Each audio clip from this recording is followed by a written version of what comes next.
Welcome in, ladies and gentlemen. It is an old school. My brothers and idiots, we have with us, gracing us with his presence, the Emperor Milty. What's going on, bud? Hey, you know what? After a little technical difficulty, it's great to see you all. How you been? You had to live in the bachelor life? The Empress is out of town? Every once in a while, you got to have a break, right? Absolutely. Good to see you. Next, we have MJ, the hero of Thatch. I'm guessing that's an Oblivion thing. Yeah. I've been playing the Oblivions. Nice. Is it fun? It's very fun. Awesome. And finally, Mark, what's shaking? Hi. How you doing, buddy? I'm good. How are you? I'm going to start eating my gnocchi now. Gnocchis. I love gnocchis. Me too. So good. Yeah, we eat potato pasta about once every couple weeks or so around this house. We like that as a preferred medium of starch. So that's what I'm having for dinner tonight. All right. Well, let's get into it. We've got an action-packed agenda for you this evening. Thank you for joining us. The Toaster is with us. Hello, Toaster. How's it going? We are going to do a blind rank bit. So in honor of the draft, I have collected and randomized a list of all-time NFL draft busts. The Goon Squad is going to blind rank them 1 to 10, not knowing who's coming next. And at the end, we will be able to swap 2, like as always. So we can take 1 and move it down and 1 and move it up. That's it. I'm liking this game a lot. These are great. I love these. Blind ranks are fun. I had to explain this over text to Milty, so I'm going to make him go last so we can kind of see what's going on. Mark, you are first. Your player is Tony Mandarich, Green Bay Packer. Yeah, I mean, I don't think he's like all time. I mean, man, they gave up a lot to get him. I'm going to stick him right in the middle at 5 just because I think that there's some bigger names on this list, and that's where I'm going with that. I was not, that into football to see this happen. I'm sure I think I was alive when it happened, but this jabroni came out of college and, was jacked to the nines and just was terrible at football once he got to Green Bay. But there's some more doozies on this list that are bigger names, so I'm going to 5-er him. I think that's solid. All right, MJ, you're up. You have Ryan Leaf. I was just going to tell you to please be gentle because I don't know who any of these fuckers are. I know the name Ryan Leaf. I'm pretty sure he was a funny quarterback. No, he wasn't. Was he not? No. Was he a quarterback? He was drafted after Peyton Manning. And yeah, right. Okay. Oh my God. He's doing good now, though. He's coaching. Yeah, notably had some substance abuse issues. Couldn't necessarily play. He's cleaned himself up. Is now doing inspirational speaking and some analyst stuff for college football. Yeah, he was a high school or college coach until a couple of years ago. Yeah. Sure. 4. Sounds good. I give him a 4. I mean, that one is funny to me because that year it was, do you take Ryan or do you take Peyton? Oh, yeah. That's all that was. They were both guarantees. Right. If you listen to the draft one, clearly that didn't work out. All right, Milty, I got a good one for you. You ready? Yeah, if I can hear you. All right, you get Steve Emptman. Who? Steve Emptman. I don't remember that name. Drafted by the Colts. Was a big defensive lineman. No, doesn't ring a bell. Was the number 1 overall pick. What year? Oh, that would have been a 1992. disaster. 5 sacks in 3 seasons before he was released. I never even heard of that guy. Me neither. Former number 1 pick. You got me on that one. I guess you have to number 1 pick, and he's a bust. You got to be up there like a number 8 or 9, right? 8 or 9 would be the bottom of our list. You can put him there if you want. That's fine. So are you saying that the higher number is higher rating? I'm saying that the lower number, the number 1 that we pick, is going to be the biggest bust of all time, according to the Goon Squad. Okay, he's got to be about a 1 then. Oof. Okay, Jamarcus Russell. Well, I didn't rate him as a 0. All right. Mark, you're up. You get Lawrence Phillips. Give me like an 8. Who might still be in prison. Yeah. I don't want to talk about that guy anymore. Right. Yeah, I'm like an 8. Fuck that guy. All right. I'll give you an 8. All right, Michaela, I'll help you through this one. 1995, the Cincinnati Bengals, with the number 1 pick, picked a running back out of Penn State named Kijana Carter. I forgot about that guy. He was terrible. He blew an ACL in the preseason, and over the next 3 years only played 14 games. You say Kijana Carter?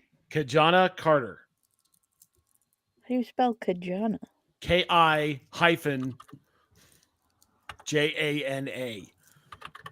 Oh, okay. Here's this fool. I have a fever, and the only prescription is more Dr. Google.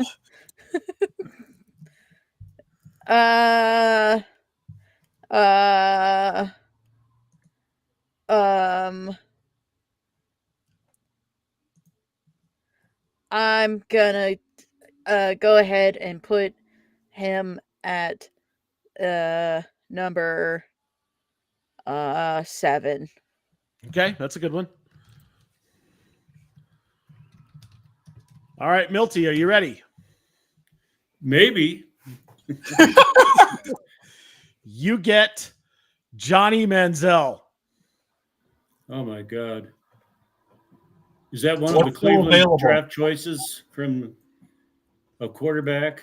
Yes. He was drafted maybe when he was a sophomore. He was young. Yeah. He was more of a joke than it was anything else, right? He wasn't really much of a football player. So if I learned something from my first choice, rating the guy at number 1, I have to put Manziel at number 2 because he was awful. Oh, God. Right. I need an update on the board at some point. Yeah, we got Entman number 1, Manziel number 2. 3 is open. Ryan Leaf is number 4. Mandarich is 5. 6 is open. Then you have Kijana Carter, Lawrence Phillips, and 9 and 10 are open. This list is fucked. Yeah, this thing's a mess. This is awesome. All right. Mark, are you ready? Not really, but go ahead. Captain NyQuil and Donuts himself, Jamarcus Russell for the Raiders. I am going to make a first time in the 3-week history that we've been running this bit-ish. I think we've been doing this, like 3 or 4 or 5 weeks that we've been doing this. But I'm going to do something historic here. I am going to institute the trade early. We're going to boot the number 1 spot, and that's where we're jamming Jamarcus Russell, and we just lost a trade later. Okay. Jamarcus Russell's a number 1 pick. He is an absolute all-time turd. Right. All right, and you get where do you want to pick Entman? 3, 6, 9, or 10? fuck it. Put him at 9. Okay, got it. Sorry, Milty, but Jamarcus Russell, that one's fresh in my brain. That one, that was very public, and the Raiders, we loved every second of it because it was the Raiders. Because it was the Raiders, I get it. That's right. All right, MJ, you get Charles Rogers, wide receiver, Detroit Lions. You know, it's good when I can look at this guy, and he got suspended twice, and he played like 15 games.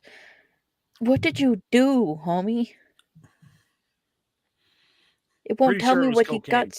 Yeah. Oh, that'll do it. Captain Coke gets the is the 6 still open? Yes. Captain Coke gets the 6. Okay. All right. Milty, are you ready? Sure. You have number 3 and number 10 available. Your player is the Boz, Brian Bosworth, linebacker, University of Oklahoma. Went to Seattle. He went to Seattle. He actually had a sack on John Elway in one of the games. So I'll take the 3. He just didn't last. The Boz. That's solid. There was so much just hype around that dude. Yep. All right, Mark. I mean, it's a foregone conclusion, but here's number 10. Yeah. The Bengals end up on here a lot. Yeah. They picked a quarterback in 1999 out of the University of Oregon. Oh yeah. Posted a 3-14 record with a 5-13 touchdown to interception ratio. Come on. Played 17 games in 4 years. Achilles Smith. Yep. Man, that guy was lightning. But the problem was he wasn't supposed to be running around. He's supposed to be throwing the goddamn ball. Right. He did a lot of fucking. Granted, Cincinnati, I mean, they're still not very good. Like, I get that they're in the playoffs and they got Joe Burrow and stuff, but still not a solid team. But back in the day, they were the Bungles. And it wasn't necessarily just Achilles Smith's fault that he had a terrible career, but he was also just a terrible football player. Yeah, that he was. More of an athlete, but terrible football player. We are now going to compare this list to the list from the Sporting News, where I pulled the top 10 from and randomized. Oh my God. So this is the Sporting News top 10 list compared to ours. Number 1 is the same, Jamarcus Russell. We have Johnny Manziel as number 2. They have Ryan Leaf. We solid. have Brian Bosworth as number 3. They have Achilles Smith. Solid. Kajana Carter is their number 4, where we have Ryan Leaf. This is hilarious. Tony Mandrich is both lists number 5. That's awesome. I got 2 right. It gets better. Charles Rogers is both lists number 7 or number 6. Awesome. That's awesome. We have Kajana Carter at number 7. They have Brian Bosworth. Both organizations listed Lawrence Phillips as number 8. That was such a random pick. I know. Did I go 3 for 3? Maybe. We have Entman at number 9. They've got Johnny Manziel. We have Achilles Smith at 10, and that's where they have Entman. So we just missed Entman too. So good job. There you go. Oh, it's funny. Blind rank bits. All right, let's move on to reaction for the NFL draft. And we would be remiss if we didn't talk about the hometown squad. Milty, react to the Broncos draft class in 2025. Well, I think I threw something out at you guys early that the Broncos had indicated that maybe the middle of the draft was going to be heavy and it was deep. So that told me right off the bat that they weren't going to draft a position of need, right? So right off the bat, they pick a defensive back to pair with Pat Surtain. I think it's a great choice. I mean, you can agree or disagree, but I think that was fantastic choice. And within, I'd say 2 years, that could be the best cornerback tandem in the NFL.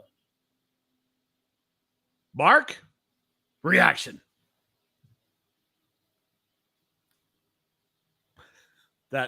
This is an audio podcast. You actually have to say something. And you're muted, you giant dumbass. Yeah, sorry about that. There you go. Not used to muting myself. So I was kind of following along, with you guys while you were watching, but Thursday I was at work, so I was a little bit busy at this point, but I really like this pick. I'm seeing some comps I don't really care for this kid. I saw a lot of people place him right around Bradley Roby. And if we get anything like Bradley Roby out of this with this current roster, that's going to be great. Yeah, he might have a couple of issues, but and he fell or whatever, but it wasn't that big of a tumble. And he's not like Bradley Roby where he had like charges and stuff. This kid will be fine. He's going into a system where everything is pretty regulated. They drafted like 3 or 4 captains in their first 5 picks. There's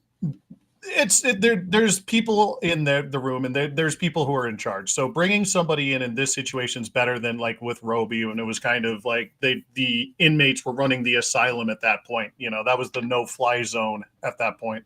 Well, this is a completely different team, so I think he'll be great.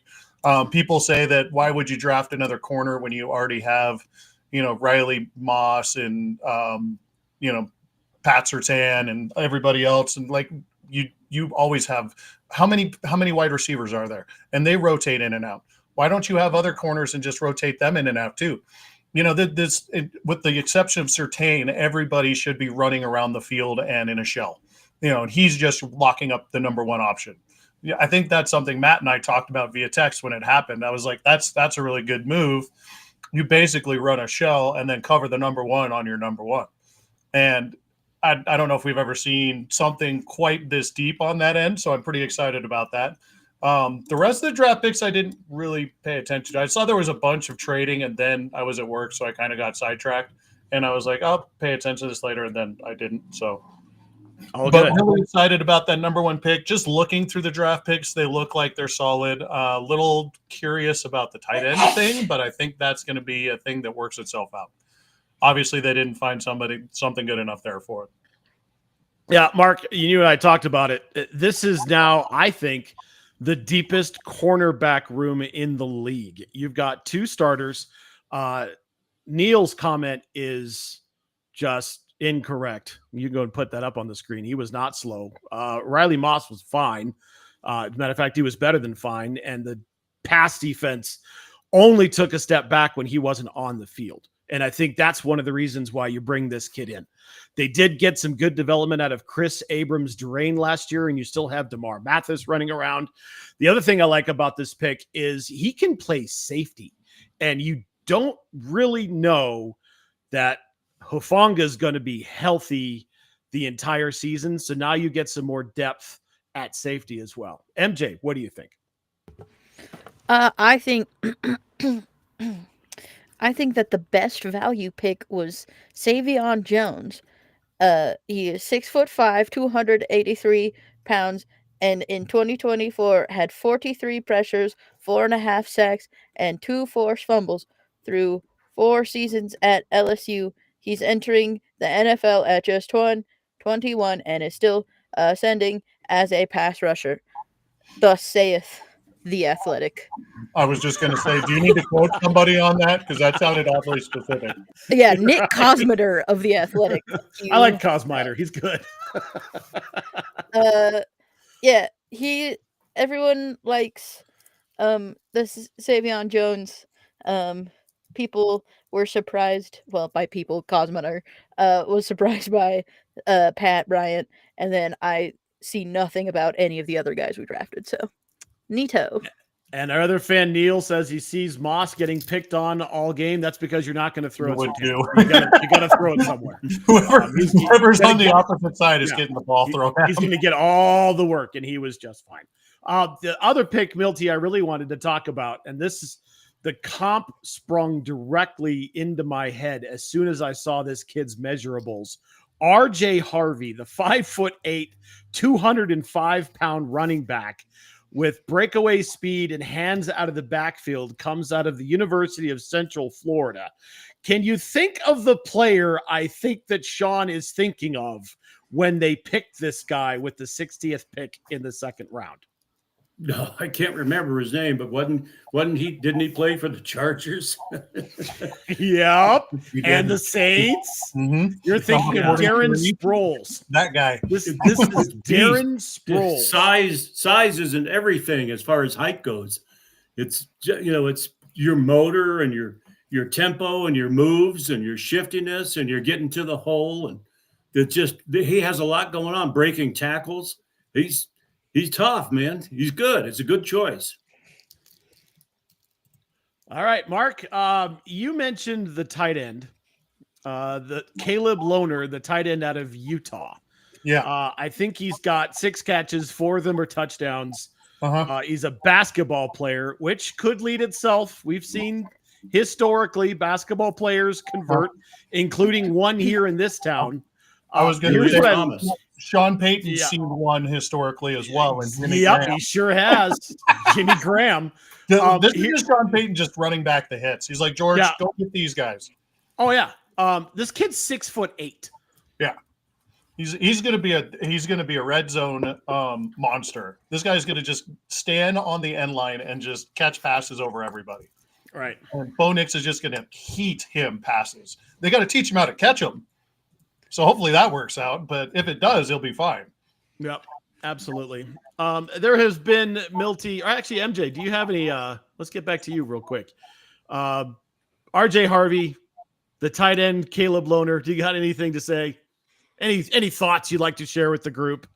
Fire. Those are guys on a list. Brilliant. I've seen a lot of the local media hacks around here kind of panning this draft as auto draft and best player available. Can I remind the market? This team hits more than it misses the last few years in draft picks. Let's just look at 2024. Bo Nix. I'd say that worked out pretty well. Wouldn't you, team? Oh, yeah. The second pick was Jonah Ellis. 5 sacks last year. Played 37% of the defensive snaps. Easy for me to say. Way more I think he did pretty good. Yeah. Troy Franklin. Man, if they'd have hit on 2 of those long passes, if Bo doesn't overthrow him, that whole season looks a little bit different, doesn't it? And he scored in the playoff game. We mentioned Chris Abrams-Drain. He was in this class. Audric Estime. This kid's going to play running back here for a couple of years as long as he holds on to the football. Yep. Devon Vele. I think we all like Devon Vele a lot, right? And then Nick Gargulio, a guard out of South Carolina who's played a little bit sparingly, but he's definite offensive depth in the 7th round. All these guys are on the team. 2023, Marvin Mims. They didn't have a first-round pick. They picked him up in the 2nd round. I think that worked out. Don't you? That guy's pretty good. That guy's pretty good at football. He's your Drew Sanders was in the 3rd round. He's definitely got an injury concern. That's not something you can scout for, but when he's on the team or when he's on the field, he flashes. Riley Moss, also in the 3rd round. You get J.L. Skinner, who's played some safety, got 16 games in 2023. And then finally, Alex Forsyth, your starting center. I can't argue with the success here, Mark. Yeah. What do you think? No, stuffing the face with Knockies. So, there's something to be said about auto draft too, that it works. When you go best player available instead of position of need, and then you filled in. A lot of people are very concerned about the running back room and the tight end room, and yes, that's understandable. you have a starting tight end now, right? You have Evan Ingram here for 3 years. He's your starting tight end. So if you don't find the guy that is there, don't get it. You've got this guy that's a project that you're going to work on, and he's probably, he could flash now, but he could be a guy that they just stash and work on and develop, and we'll see him in like 2 or 3 years after a couple of practice squad years. Maybe that's him, or maybe he flashes now. But let's just, I hate to say it this way, but let's kind of trust the process here. We saw an immediate turnaround with George and Sean last year, and they seem to be in lockstep on the kind of guys that they want. I'm really enjoying watching what they're building here. And, the auto draft thing, yeah, what if it makes sense, then stop trying to make it not make sense. What's the problem with that? And there were several trades in this draft too. So I struggle thinking that when you've got a couple of different trades in that middle round that had multiple picks. So to me, that didn't seem like an auto draft at all. So it is what it is. There you go. And when you're drafting the best player in the draft that's available at that point, that makes the best team. Yeah. There are teams in this league who have proven if you draft well, you'll have success. And this team has drafted well the last 3 years. Now we'll see what this season looks like. I like the pick so far. We're not going to know anything about this class for another year or two, but to Mark's point, stash them on the roster, develop them. That kid's so in all your minds, who is going to start out of this rookie class in 2025? I have an idea. The one for sure lock that I see right now is RJ Harvey. Yeah, I could see him being a starter. Okay. Sure. I agree with that. Sure. But I see their 6th-round draft choice, their punter, Crawshaw, that guy in Denver, he averages like 47 yards a kick everywhere in the U.S. In Denver, it could go 70. That guy he was the best punter in the league. Beast for a leg. Yeah. They did need a punter. They did. Well, they had one. They did sign one. So now we have a punter competition. I don't even remember the name of the guy. I never even heard of him. But this, to Milty's point, Crawshaw, he's an Aussie, and I love Australian punters. They are just so much fun because they know how to do wild shit with the ball, right, MJ? Correct, sir. And you have to go back a ways. There was a punter at one point in time. I think the only time it ever happened in the NFL that was drafted in the 1st round. Yeah, he's in the Hall of Fame. Ray Guy. Ray Guy, the Oakland Raiders. And he, in game after game after game, put the opposing offense in terrible position. I see Crawshaw doing that here. I need an old man stats for that. Old man stats. You're going to hear a lot of shit from that to me tonight.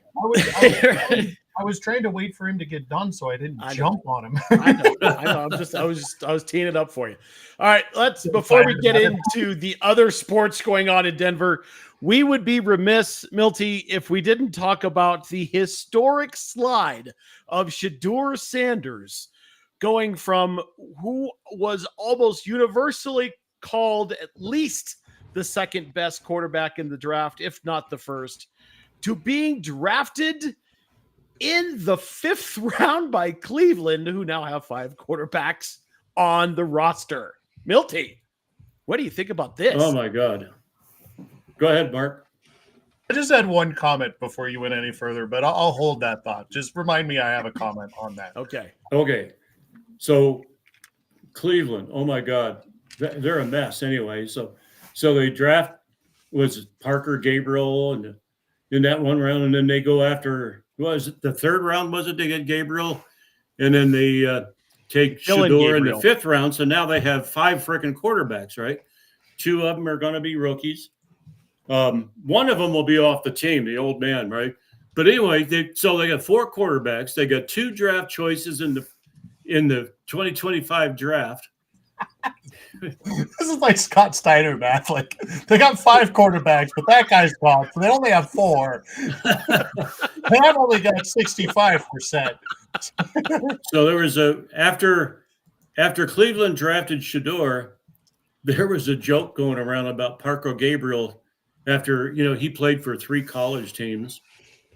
He wanted to know if he could get into the NFL transfer portal. It wouldn't be a bad idea. All right, Mark, you said you had a comment. Do they really have 5 quarterbacks, though? Yes. Do they really yes, have they do. No, but let's go through the list. Can we go through the list and see if they actually do really have 5 quarterbacks? Because I struggle to think that they do have 5 quarterbacks. Shador is a quarterback. I'll give them that. Correct. They have 1 quarterback. They have Joe Flacco. There's 2 quarterbacks. Okay. Now, who are the other 3? Kenny Parker Pickett. Gabriel. Not a quarterback. Have you seen that man throw the football? He is terrible at throwing the football. These are people who are quarterbacks. I'll give you a half. I'll give you Kenny Pickett is a half a quarterback. So I didn't say they were good. Go on. I wasn't talking about quality, just the position. Who's there? Let's keep going. Who's the next Deshaun Watson. Deshaun Watson. So still 2.5. That doesn't count at all. Deshaun Watson doesn't count at all. Dylan Gabriel. Okay, so I'll give that a solid. He's yet to be proven, so we'll give him a solid 1. So 3.5 quarterbacks. See, they could keep 3.5 quarterbacks on a roster. Well, one of them's on injured reserve, so he doesn't actually count, but he's there and they're paying him because they signed him to the most ridiculous contract in the history of the history of contracts. Yeah, that's so good. MJ, you got anything about Shador Sanders? His brother's hilarious. Shiloh Sanders, what's the word? Roast. No. Oh. His 15 minutes of fame that he got while streaming with Travis Hunter, waiting for Shador to get drafted, was hilarious. Him going if they're doing you like this, what are they going to do to me? I'm never going to go. I'm never getting drafted. Shiloh was not drafted, but he went to Tampa Bay. Correct. Yeah, he was an undrafted free agent signing to the Tampa Bay Buccaneers. So was Bo Nix's. I know, easy for me to say. What the hell did you just say? I don't know. Carry on. So did Bo Nix's brother, quote unquote. Tez went to Tampa Bay. So he is also in the league. So good for that kid. Yeah. All right. Mark, you got anything to say about Shador? No, I mean, nothing that's already been said. There's a lot of commentary out there. Go find it. Everyone's got an opinion. And they're probably based in some truth. But let's just let the kid play. Let him be. Let's move on. Can we just move on? And the Cam Ward thing, everyone waited for Shador, and we just left Cam Ward out to dry. Let's give this kid the spotlight for a minute. He deserves it. Number 1 overall pick, right? We haven't even mentioned him until now. It's 33 minutes into a podcast that we talked about the draft. We didn't even mention the number 1 overall pick. So it's just, I know it's a Colorado thing, and that's why we talked about Shador, but we're not the only ones doing it. That was such a hyper fixation that the rest of the draft just kind of went by the wayside. So I'm over it. I'm completely fucking over it. Go find the commentary if you want to see it. More on that later. Let's move on to other sports happening in Denver right now. And again, dipshit, you're the hockey maven. You are the oracle of the puck for the podcast. The Avalanche boat raced the Dallas Stars to make this a good series again. What, besides Landy scoring, what happened? I mean, Landy scored.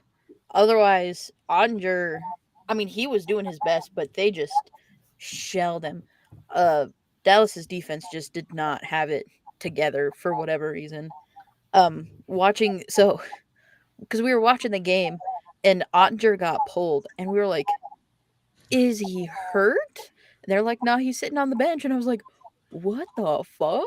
And then DeBoer's like, yeah, we were playing like shit. there's no reason to leave him in like that. Like, we're getting him out so he can sleep for next game. And I was like, oh, desperate. Oh, very desperate. Okay. I don't know. We said it would go to 6. That's what it's looking like. We just need to hold on to a lead. If with all of our power, hold on to a lead. We have been leading in this series for like 80 minutes or whatever, and they've been leading in the series for like 2, and it's tied 2-2. We lost 2 games in overtime. Cannot happen. That is Leaf shit. As a Leafs fan, that is Leaf shit. Cannot be us. Cannot continue with that. Mark, your turn. I've got nothing to add to that. That's okay. Victor Borga, phonetic punctuation. 10 of 10, no notes. Milty, you got anything? I really haven't watched a whole lot of hockey, but that was a shutout the last game. And did Landy score? Yes. Mm-hmm. Yeah, so I think I saw that. So I think they're on the way to finishing the series 4-2. That would be the 6 games that we've all been talking about. Yeah. And I'll say this. It wasn't the game winner, because obviously the first goal was the game winner. But Landeskog scoring was the game winner. That just energized the team. And Michaela, you can correct me if I'm wrong, but he's back, right? He's playing well. He's passing well. He's got great hockey instincts. He had 5 hits in the first game, and every game he just keeps getting better. He looks good. I don't think he's all the way back, and I don't think he's gonna be, and I don't think he needs to be. We don't need him. Like, we don't need first line Landy. We are totally good second, third line Landy. But he looks solid. He looks almost as good as he did when he was playing 3 years ago, which is better than we could have expected. I was expecting fourth line Landy, like 5-minute Landy, and we're getting like, I didn't see how much he played in the last game. But he's been doing good. Where's my beautiful Landeskog? The Norse god of hockey. The Norse god of hockey. It's not going to tell me because his app sucks. Oh, because he didn't play any. Anyway, whatever. Are you looking for ice time? Yeah, ice time from yesterday. While we pull that up, Mark, the landman, the Norse god has returned. React.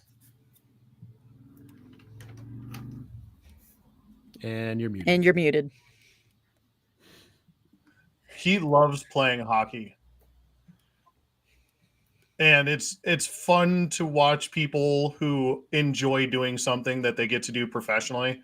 There's not a lot of joy on a basketball field or a basketball court sometimes. There's not a lot of joy in there's not a lot of joy in a lot of football players sometimes. So I really enjoy it when you get to see these guys having fun playing a game, and you see it genuinely in like several of the guys that are on the Avalanche. And that's one of the reasons why they're so much fun to watch. There's that clip that they've already released of Landy being back, and he lines up next to Mikko, and Mikko says, "Hey, you're back, you old fuck."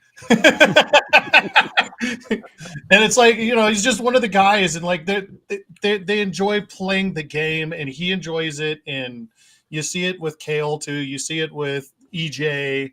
That's why we like watching them, because they're fun to watch and they like to play. It's like we like watching Marc-Andre Fleury. He has a joy for the game. It's why I love Big Poppy back when he played. I just love it. So it's great to see him back. I love to see him succeeding. It's always great to see a good story. We don't get enough of them. There's none, almost zero. There's a dead landscape of awesome stories, and then there's Gabriel Landeskog, and I love every second of it. All right, let's move on to the NBA. Mark, I'm coming right back to you. It's being called the first ever buzzer-beating dunk game winner in the playoffs. But You were up by 20 at one point in this one. You know, like, yeah, the buzzer beater was cool, and I love Aaron Gordon. Don't get me wrong, but this team is flawed, and we knew that because their head coach got fired with 8 games to go with the season. But you're seeing it now. There's some real issues. But I'm glad they made it. They're making it a series. I'm glad that it's tied. The games are fun to watch. I struggle a little bit watching the Nuggets right now, just because with outside of what you see from Aaron Gordon and what you see from the Joker, obviously, everybody else is kind of like, and Christian Brown, actually, to that point, Christian Brown's been pretty solid too. But, Russell Westbrook's been kind of all over the place. And Jamal Murray, it's like 2 turnovers and then 4 threes. And, he'll have he'll miss 5 shots in a row, but then he'll steal the ball 2 times in a row. And it's just this feast or famine with these guys. Michael Porter Jr., he's all over the court and he's doing great. And then he makes one mistake and then overreacts to that mistake. And then he hurts himself. They're playing desperate, and I get that. But it's really sloppy, and it's hard to watch because it's just so inconsistent. You don't know what you're going to get down the court every time. So it's tough to watch for me, but I'm glad they're making a series of it. I really hope that we can please beat the Clippers. Please beat the Clippers. I hate James Harden. You're a fine player. You're so boring to watch play basketball. I'm done watching. MJ's got thoughts. I saw the hand go up. Take it. I thought James Harden was still on the Rockets. The Clippers. I also no. I mean before this series. Oh yeah. No, I have unironically, I have been doing good. I have watched 2 of the 4 games, and the only reason I haven't watched the other 2 is because I was at a party and the apps were on at the same time. But I also didn't realize the Clipper was a boat. I thought it was just going to be like hair clippers. I'm not very bright, but I would like to ditto a lot of what Mark said, because every time I watch, and what was it, game 3 that we just got fucking curb stomped 117 to 83. I might not know much about basketball, but I do think that's a really big number to a very not as big number, and I'm pretty sure we're supposed to have the bigger number. But I don't. My friends were telling me that our defense got stuffed, and I said, "But what about the offense? Because the number not big enough. That number very small. What happened to offense? Did defense get stuffed and offense die? What happened? Why numbers so small? Both were stuffed. Now, typically, when you score more points than the other guy, you win. Milk tea, NBA, Nuggets. What do you got? All I can do is talk about the Joker. He once said, "If I score a basket, I'm happy. But if I throw an assist, 2 people are happy."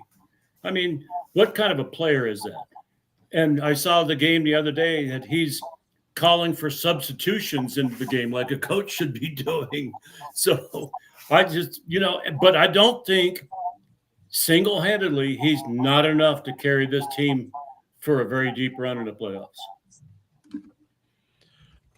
All right. That is all we're going to say about that. Good way to end it up. Let's move into Dipshit of the Week. MJ, your segment. What do you got? Unfortunately, I'm going to have to give my dipshit of the week to Jarren Duran of the Boston Red Sox, because he got caught. Well, not caught, but he was going at it with a fan again after getting in so much trouble for going at it with a fan last time. Bro, do we need to get you earplugs? We can get earplugs for you, I promise. You need to stop listening to them and stop trying to talk back. That's what they want.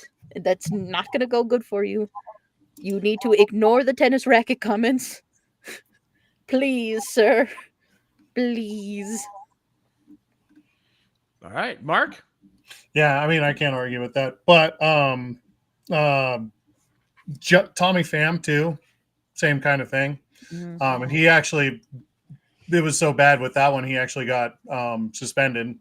So my dipshit of the week actually is going to go to Tommy Pham of the Pittsburgh Pirates, who also this past week got caught ordering DoorDash in his pants outside of the stadium. He was on his phone ordering DoorDash outside waiting. It's like 30 minutes before the game. And he's just like in a t-shirt in his pants, just on his phone outside.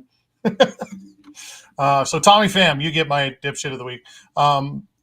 And I'm going to give myself the dipshit of the week because, again, I didn't find a good spot to put Gene Mingo in there. Yeah, that's 1 out of 5 stars. Milty, do you have a dipshit this week? I had 2, so I'm going to cut it down to 1. I had a sports one, but I'm going to go in a different direction.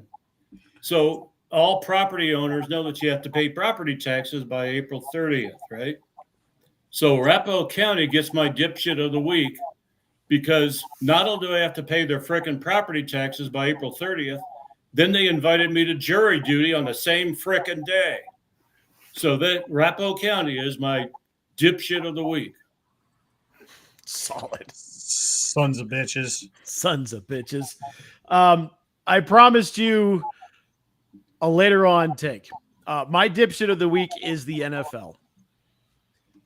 And I'm not going to give you the run of the mill. They did Shedeur dirty. There were things in meetings.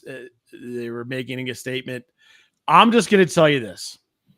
There's one thing you don't do, and that's put a chip on the shoulder of anybody named Sanders. The NFL is going to regret doing what they did, whether or not it was organized and colluded, whether or not it was everyone decided to do it. You just don't do that to that family. And I think Shedeur is going to make some people play, and I hate that he's in Cleveland because I have a feeling that as long as they keep some competent coaching around him, he's going to do pretty well. So the NFL is my dipshit of the week. Final thoughts, talk about the things. MJ, take it away. I'm going to go back and play more Oblivion. Goodbye immediately. All right. Milty. Milty, what do you got? All I can think about is the freaking Cleveland Browns. You go way back in the day when there was a 9th round draft choice quarterback that failed for the team that drafted him. And Cleveland Browns at that point in time, with Otto Graham playing for the team, they wanted this player and they wanted to sign him, and they did not get to it. But they are just have a history of being incredibly stupid. That player was Johnny Unitas. Old man stats. All right, Mark, your turn. What do you got? Shout out to a couple people. So earlier this week, there was a small conversation in the family chat where we talked about something called popples. And our the matriarch of the family asked if anybody remembered what popples were. Yeah, I remember what popples were. There's one over on the mantle, but I also got this shirt from the Duchess from Christmas, and it is a popples shirt. So yeah, we've been repping popples for years around here. That's what I got. All right. Make sure you catch us on all of our social channels, and she's off to play Oblivion. Make sure you catch us on all of our social channels. You can find My Brothers in Idiot on Facebook. Just look for that damn logo, and you'll track it down. You can also find us on Twitch, Twitter, and TikTok at The Idiot Goons. Mark's Twitch, Twitter, and TikTok are at Poffle Time. My Twitch and Twitter are at Poffleopicus. You can also find me on TikTok at King Goon Smoke. Now, well, for the absent MJ, we love you, MJ. And for Milty, look at that. Milty's here. Milty, what are you doing? Yep. Hey, by the way, this is Kentucky Derby week. Hi, Milty. Yes, it Holy is. shit, is it really fucking Derby week? Yeah, it's this week. God damn it. Son of a bitch. And for Mark, make sure you take care of yourselves, take care of your families, take care of each other. I'm the King Goon, and this has been My Brothers in Idiot. We'll catch you next time. See ya. Milty, whatever the bet is, I'm probably in for it.